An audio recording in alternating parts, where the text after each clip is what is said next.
Благодарам, почитуван председателе, почитуван мандатар, почитувани присутни.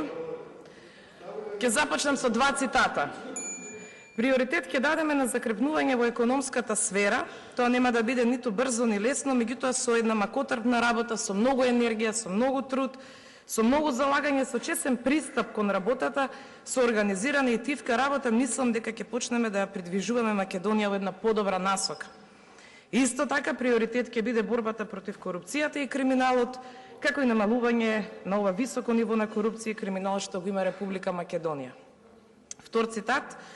Продолжување на реформите, безкомпромисна борба со криминалот, добри меѓуетнички односи се главните цели на новата владина програма. Чесен, одговорен и транспарентен пристап во работата на владата, промоција на македонски економски интереси во странство, засилување на економската и јавната дипломатија, засилување на врските на Македонија со диаспората и заедничка соработка за националните и државните интереси. Критериумите од Копенхаген остануваат наша цврста определба на патот кон членство во ЕУ. Продолжуваме да бидеме фокусирани и на усвојување на законодавството на ЕУ и негово спроведување.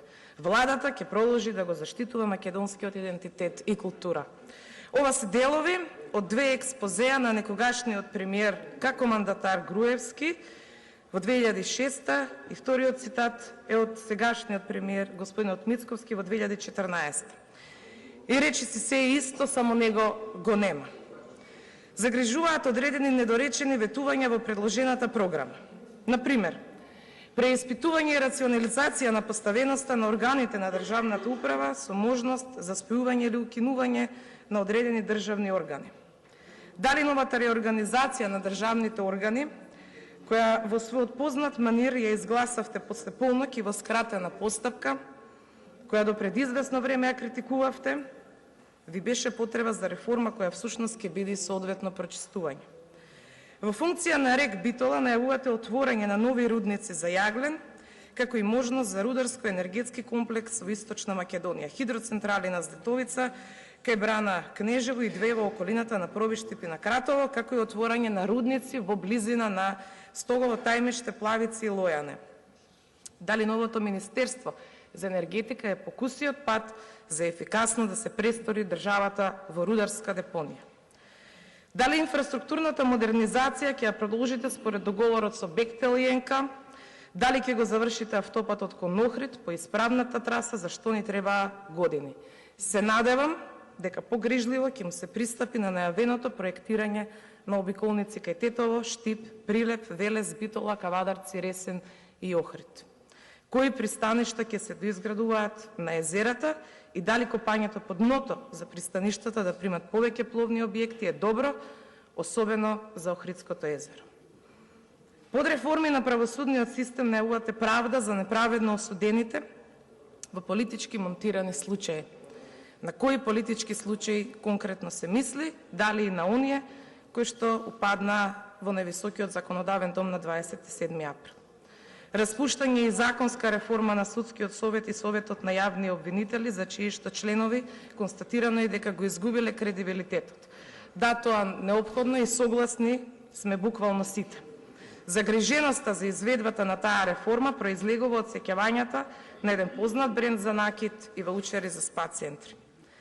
Постапка за ревизија и испитување на законитоста на целокупното работење на СЈО со посебно внимание на загрозување на човековите права направени во постапките на СЈО, прекршување на закони при постапување, расчистување на утврдени злоупотребени исплата на финансиски средства кон обвинители, истражители и советници и нивно враќање во буџетот. Се добива впечаток како ова операција да е веќе и претходно подготвена.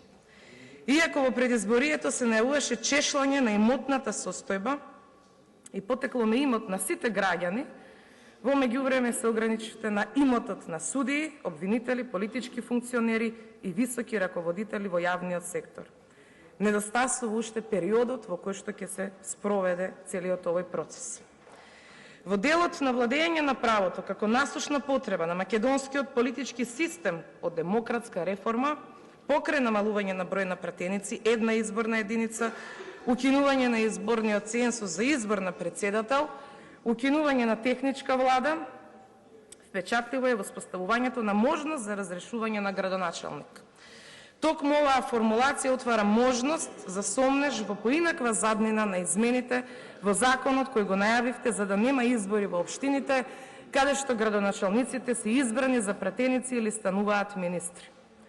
Изговорот дека нема потреба да се фрлаат народни пари за избори во неколку општини е на некој начин и суспендирање можеби на демократијата. Зарем не е подобро да се донесе одредба актуелните градоначалници да не можат да се кандидираат за други функции, а врз основа на тоа и граѓаните нема да се изиграни. Доаѓаме до приоритетите во надворешната политика. Клучна стратегиска цел на идната влада е Македонија да биде полноправна членка на Европската унија. Најавувате нова национална стратегија за надворешна политика и силна заложба за измогење на соодветно решение во прилог на реално придвижување на процесот на европската интеграција, без при тоа да се прифати диктат на трети држави. Дали под диктат на трети држави, мислите на бугарскиот или на диктат од Франција или САД. Како и да е, уставот сепак ќе го отворите, а ќе видиме зашто.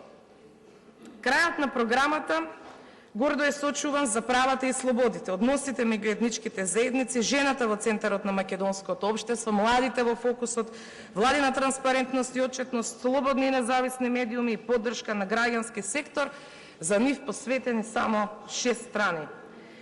Иако во програмата сте напишале проекти кои допрва ќе ги направите, за поздравување е тоа што ќе се проложат одредени добри решенија во даночната сфера, во дигитализацијата, во обновливите извори на енергија, во културата, земјоделието, поддршка за иновации, повисок стандард на вработени и на пензионери, нешта кои што владата на СДС ме ги издигна на достоинствено ниво. Не слушнавме ништо за продолжување на мој ДДВ, но заради заедничко добро посакувам за време во вашиот мандат да не се соочите со ниту една криза од формат на трите светски кризи. Според оценките на угледниот економист, владата на СДС успешно ги менаџираше, сведувајќи ги на минимум разорните последици од кризите. Дури во такви услови ги враќавме стотици и стотици милиони евра за Скопје 2014, за промашениот проект на автопатот кон Охрид и за бројни непродуктивни трошења. Во време на тие кризи со над 1 милиарда евра помогнавме бројни семејства. За тие пакети на помош наменети за најранливите, вие достоинствено не гласавте.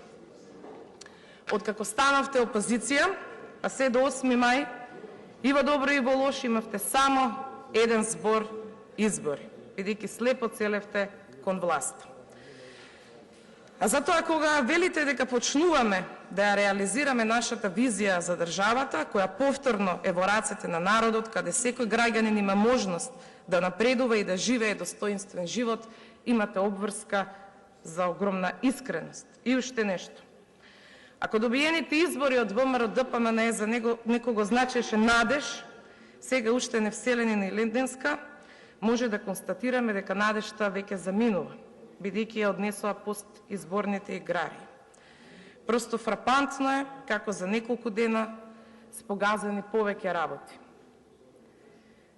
Станува збор можеби за некоја куса лента на која што го нема името на државата, а камоли незиното достоинство, добро и незината иднина.